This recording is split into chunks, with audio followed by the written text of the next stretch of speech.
Hello नमस्कार दोस्तों, जय श्री कृष्णा। स्वागत है आपका हमारे दर्पण ज्ञान गंगा चैनल में। आज हम फिर से एक नई कहानी के साथ आए हैं जो बहुत ज्ञानवर्धक होने वाली है। इससे आप कुछ ना कुछ सीख सकते हो।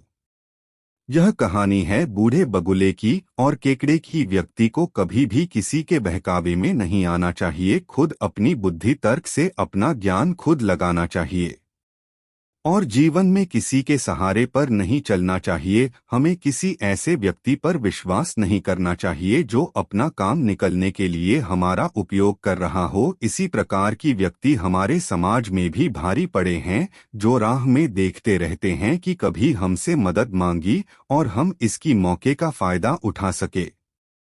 तो दोस्तों, इससे पहले कि आप वीडियो में खो जाएं, इसलिए चैनल को सब्सक्राइब करें और हमें कमेंट में ज़रूर बताएं कि कहानी आपको कैसी लगी। तो चलिए चलते हैं। हम कहानी की तपती दोपहर में एक बूढ़ा बगुला तालाब के किनारे गर्दन झुकाए शांत भाव से खड़ा था। उसके इस शांत स्वभाव को देखकर उसके मन में चल रहे भूचालों का अनुमान लगाना मुश्किल था। जीवन में अलग अलग फेज आते हैं। जब हम बच्चे होते हैं तो माँ बाप हमारी देखभाल करते हैं, और जब हम जवान होते हैं तब हम अपनी बाजुओं की ताकत, उद्यमिता और बुद्धि से अपना जीवन यापन करते हैं। किंतु जब बुढ़ापा आता है तब ना तो हमारे माँ बाप ही होते हैं, ना ही हमारी बाजुओं में इतनी ताकत होती है कि हम अपना जीवन यापन कर सकें। बुढ़ापे में दिन प्रतिदिन परिस्थितियां बद से बदतर होती जाती हैं और हमारी सारी इंद्रियां हमारा साथ छोड़ने लगती हैं। और एक ऐसा समय आता है जब हमारे लिए पेट भरना भी मुश्किल हो जाता है। फिर हमें उस अपरिहार्य दुश्मन की शक्ति का एहसास होता है, जिससे हम हजारों बार भी जीत जाएं पर एक हार ही सब कुछ खत्म कर देती है। आज उस बूढ़े बगुले को अपनी मौत दिखाई दे रही थी। इसी तालाब के किनारे कितने ठाठ से हंसी खुशी उसका बचपन और जवानी बीती थी। इस तालाब में खाने लायक इतनी मछलियां, मेढक और अन्य जीव थे कि आज तक कभी भी उसने भूखा रहने का सपना भी नहीं देखा था। लेकिन धीरे धीरे समय बीतता गया और अब बुढ़ापे ने उसे आ घेरा था। एक एक कर उसकी इंद्रियां और अन्य अंग कमजोर होते चले गए और तालाब से मछलियां और मेंढक पकड़ना मुश्किल होता चला गया। आज उसके जीवन में पहली बार ऐसा हुआ था कि वो पिछले 2 दिनों से भूखा था और आगे भी भोजन मिलने की कोई उम्मीद नजर नहीं आ रही थी। लेकिन वह बूढ़ा बगुला हार मानने वालों में से नहीं था। वो अभी और जीना चाहता था और इसके लिए जो भी जरूरी हो और जो भी वह कर सकता था वो करने के लिए वह पूरी तरह से तैयार था। जीने के लिए उसे भोजन की आवश्यकता थी और आज भले ही उसके बल ने उसका साथ छोड़ना शुरू कर दिया था, परंतु उसकी बुद्धि आज भी उसके साथ थी। और जो काम बल से ना हो सके उसके लिए बुद्धि का प्रयोग करना चाहिए। ऐसा सोचकर वह बूढ़ा बगुला आज बहुत ही बुद्धिमत्तापूर्ण और कुटिल योजना के तहत वहां खड़ा हुआ था। तालाब के किनारे गर्दन झुकाए शांत भाव से खड़े बूढ़े बगुले ने बीच बीच में जोर जोर से विलाप करना शुरू किया। हे भगवान, इस तालाब के जीवों को सद्बुद्धि दें और इन्हें महाप्रलय से बचा। बगुले का ऐसा विलाप सुनकर तालाब में रहने वाले एक केकड़े ने सोचा, जिस बगुले को इस समय मछलियां और मेंढक पकड़ने चाहिए वो ऐसी अवस्था में विरक्त होकर विलाप कर रहा है। जरूर कोई बात होगी, मुझे इसका पता लगाना चाहिए। ऐसा सोचकर केकड़ा बूढ़े बगुले के पास गया और पूछा, बगुला मामा, जब आपको अपनी पेट पूजा करनी चाहिए, ऐसे समय में आप यहाँ खड़े होकर विलाप क्यों कर रहे हैं? इस पर बगुले ने कहा, भांजे, मुझे जो जानकारी मिली है उसके बाद तो मेरी भूख प्यास ही मर गई है। मेरा क्या है, मैं तो बूढ़ा हो चुका हूं और वैसे भी जल्दी ही मरने वाला हूं। पर मुझे तो तुम लोगों की चिंता हो रही है, जो जवानी में ही काल के गर्त में सामने वाले हैं। बगुले की ऐसी बातें सुनकर केकड़ा घबरा गया। ऐसी के बात हो गई? उसने पूछा। बूढ़े बगुले ने कहा, मुझे एक ज्योतिषी ने बताया है कि ग्रह नक्षत्रों का ऐसा मनहूस योग बना है कि अगले 12 वर्षों तक यहाँ बारिश नहीं होगी। और यह तालाब तो अभी से सूख रहा है। देखो, जहाँ पानी भरा रहता था वो जमीन आज धूप से तप रही है और ऐसी फट गई है जैसे सबको निगल ही लेगी।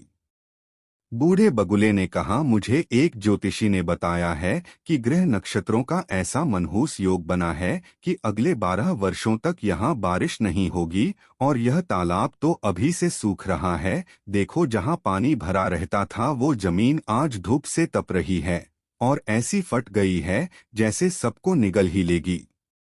अब बारिश तो होने से रही और यह तालाब 12 वर्ष तो क्या 22 दिन में ही सूख जाने वाला है। तब सबकी मौत निश्चित है। पर इस तालाब के बाशिंदों को तो कोई चिंता ही नहीं है। अब तो केकड़ा और भी अधिक घबरा गया। उसकी समझ में ही नहीं आ रहा था कि तालाब सूख जाने पर उसकी जान कैसे बचेगी। इसलिए उसने बगुले से पूछा, तो इसका उपाय क्या है? बूढ़े बगुले ने कहा, इसका कोई अनोखा उपाय नहीं है। उपाय वही है जो दूर दूर तक अन्य छोटे तालाबों के सारे रहवासी कर रहे हैं। वो अपने परिजनों और मित्रों को लेकर पूर्व दिशा में एक बहुत बड़े पाताली तालाब में जा रहे हैं। उस तालाब में पाताल से पानी आता है, इसलिए 12 वर्ष तो क्या 24 वर्षों तक भी अगर पानी न बरसे तो भी वह पाताली तालाब पानी से भरा रहेगा। इस प्रकार दूसरे तालाबों के लोग आपस में इकट्ठे होकर और अपनी शत्रुता को भुलाकर अपने लोगों की रक्षा करने में लगे हैं, पर यहाँ तो किसी को कुछ पड़ी ही नहीं है। बूढ़े बगुले की ऐसी बातें सुनकर केकड़े ने तालाब में जाकर अन्य जीवों को ये बात बताई। देखते ही देखते भयंकर सूखे की यह बात तालाब के पानी में जंगल की आग की तरह फैल गई। अब तो तालाब में हर जगह बस एक ही बात हो रही थी। ऐसी चिंतापूर्ण बात उस तालाब के जीवों ने पहले कभी नहीं सुनी थी। जिसने भी सुना वो घबरा गया और अपनी जान बचाने के उपाय सोचने लगा। कुछ जीव तो बहुत ही अधिक घबरा गए और सोचा, क्यों न हम चलकर बूढ़े बगुले से ही सही जानकारी ले लें। ऐसा विचार विमर्श कर ये जीव केकड़े के साथ बगुले के पास पहुंचे। बगुले ने उन्हें वही कहानी फिर से सुनाई जो उसने केकड़े को सुनाई थी। अब कुछ जीव जैसे मछलियां और मेंढक तो बहुत ही चिंतित हो गए। उन्होंने कहा, हम कैसे किसी दूसरे तालाब में जा सकते हैं? हम तो पानी से ज्यादा दूर भी नहीं जा सकते। मछलियां तो पानी से बाहर ज्यादा देर जीवित भी नहीं रह सकती और उनको जमीन पर चलना भी नहीं आता। इस पर बगुले ने कहा, मैं हूं ना, मेरा सारा जीवन इसी तालाब के सहारे बीता है और जब मैं बूढ़ा हो गया हूं और इस संसार से विरक्त हो गया हूं तो मैं भी इस तालाब के रहवासियों का भला कर कुछ पुण्य कमा लेना चाहता हूं। मैं एक एक कर तुम लोगों। अब तो उस तालाब के बहुत से रहवासी बूढ़े बगुले के पास आने लगे और उसे मामा, चाचा, ताया, दादा आदि बोलकर उससे पाताली तालाब पहुंचाने का आग्रह करने लगे। बूढ़ा बगुला एक एक कर उन्हें अपनी पीठ पर बैठाकर प्रतिदिन पाताली तालाब के कई चक्कर लगाने लगा। उसकी योजना सफल हो चुकी थी। वह बेवकूफ और डरपोक मछलियां और मेंढकों को पाताली तालाब ले जाने के बहाने अपनी पीठ पर बैठाता और कुछ दूर ले जाकर एक चट्टान पर पटक कर मार डालता और उन्हें खाकर अपना पेट भरता। फिर थोड़ा आराम कर और थोड़ा समय आसपास ही व्यतीत कर वापस आता और उसके इंतजार में जमा हुए जीवों को पाताली तालाब के मजेदार किस्से सुनाता और पाताली तालाब में गए मेंढक और मछलियों कितने खुश हैं उन्हें बताता। इस प्रकार छलकपट और अपनी बुद्धि के बल पर बूढ़ा बगुला अपना पेट भरने में सफल हो गया। धीरे धीरे उसका स्वास्थ्य सुधर गया और वो काफी मोटा हो गया। इधर केकड़े ने जब पाताली तालाब के किस्से सुने तो वो भी यहाँ जाने के बारे में सोचने लगा और एक दिन वो छूटे बगुले के पास आया और उससे बोला, बगुला मामा, आपके पास सबसे पहले मैं आया था और आप मुझे ही पाताली तालाब लेकर नहीं चल रहे। केकड़े की बात सुनकर बूढ़े बगुले ने सोचा, रोज रोज वही मछलियाँ और मेंढक खाकर मैं अब चुका हूँ, क्यों न आज केकड़े की दावत उड़ाई जाए। ऐसा सोचकर उसने केकड़े को अपनी पीठ पर बैठाया और उस चट्टान की ओर उड़ चला जहाँ उसने मछलियों और मेंढकों को पटक कर मारा था। केकड़े ने जब एक चट्टान पर हड्डियों का ढेर देखा तो उसने बूढ़े बगुले से पूछा, मामा वो सामने उस चट्टान पर हड्डियों का ढेर क्यों लगा हुआ है?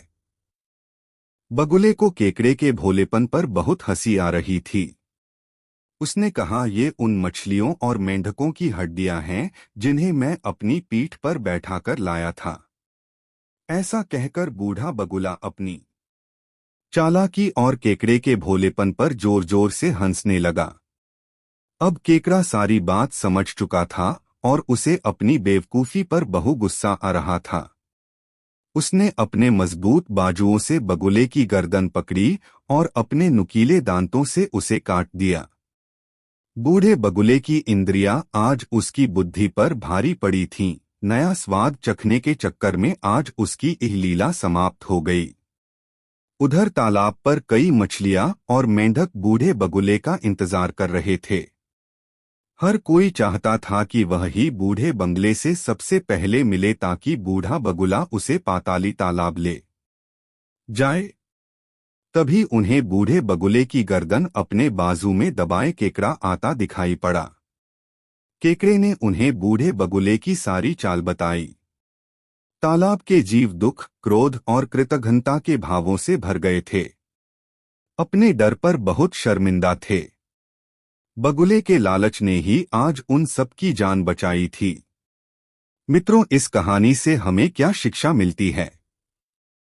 एक, जो काम बल से नहीं हो सकता वो बुद्धि से किया जा सकता है। इसलिए हमें अपनी सफलता के लिए बल और बुद्धि दोनों का प्रयोग करना चाहिए। जिस प्रकार बूढ़ा बगुला अपने बल के कमजोर होने पर अपनी बुद्धि से अपना पेट भरने में सफल हो गया। दो, जब कोई किसी काम को करने की ठान ले और उस काम के लिए जो भी जरूरी हो वो करे तो उसे सफलता अवश्य मिलती है। तीन, हमें अपनी इंद्रियों के वशीभूत होकर अनावश्यक खतरे नहीं लेने चाहिए। जिस प्रकार बगुले ने अपनी जीभा के वशीभूत होकर केकड़े के हाथों अपनी जान गंवाई। चार, हमें अपने दुश्मनों पर विश्वास नहीं करना चाहिए। जिस प्रकार मछलियों और मेंढकों ने बूढ़े बगुले पर विश्वास कर अपनी जान गंवाई। 5, हमें डूम्सडे दिखाने वालों यानी प्रलय आने वाली है या बहुत बुरा कुछ होने वाला है ऐसा कहने वालों से सावधान रहना चाहिए। 6, हमें जो खतरे हैं उनसे सदा सावधान रहना चाहिए। अक्सर लोग असावधान हो जाते हैं जिससे दुर्घटना होने की संभावना बढ़ जाती है। बूढ़े बगुले की हालत तो मरता क्या न करता वाली थी, लेकिन आपको समाज में ऐसे बहुत से लोग मिल जाएंगे जो आपको झूठे डर दिखाकर अपना उल्लू सीधा करते हैं और आपके जान माल का नुकसान करते हैं। क्या आपका भी पाला ऐसे किसी धूर्त और धोखेबाज इंसान से पड़ा है? वह धूर्त पीर, फकीर, बाबा, तांत्रिक, ज्योतिषी, डॉक्टर या अन्य किस पेशे से था?